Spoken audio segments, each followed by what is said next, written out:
আসসালামু আলাইকুম প্রিয় দর্শক, আজকে 24শে নভেম্বর 2025 রোজ সোমবার।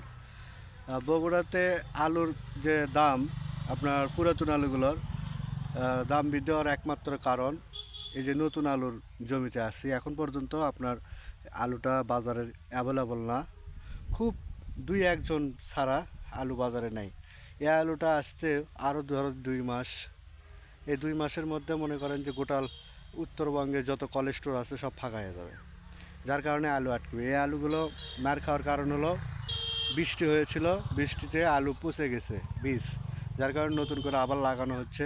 এবং এটা একটু আগুর বলা চলে, কিন্তু এই আলুগুলো আসতে আপনার আরও সময় লাগবে, যার কারণে নতুন আলুর বাজারে নাই, পুরাতন আলুগুলোই খেতে হবে।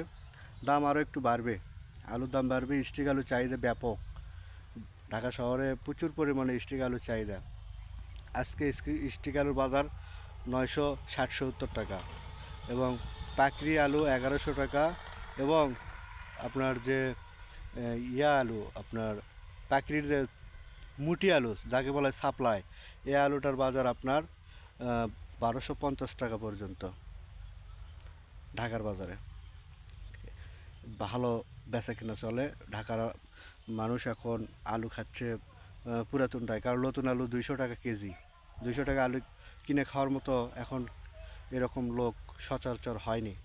আরও যখন দাম কমবে, আলু আরও যখন উৎপাদন হবে তখন, কিন্তু এখন নতুন আলু নেই। এই দেখতেই পাচ্ছেন, আজকে আমি আপনাদেরকে আলুর জমিতেই নিয়ে আসছি। আলুর যা বর্তমান অবস্থা, আরও 2 মাস লাগবে। কিছু কিছু জায়গায় আসবে, কিন্তু বাজারে সকল চাহিদা পূরণ হবে না।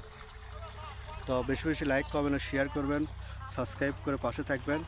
আপনাদের সাবস্ক্রাইব এবং লাইক কমেন্টের উপর ভিত্তি করে আমরা কৃষি তথ্য, হাট বাজার সম্পর্কে তথ্য দিতে পারবো, কারণ আপনাদের কাছ থেকে ওই একটা জিনিসই আমাদের চাওয়া। তো আপনারা ভালো থাকবেন। আল্লাহ হাফেজ।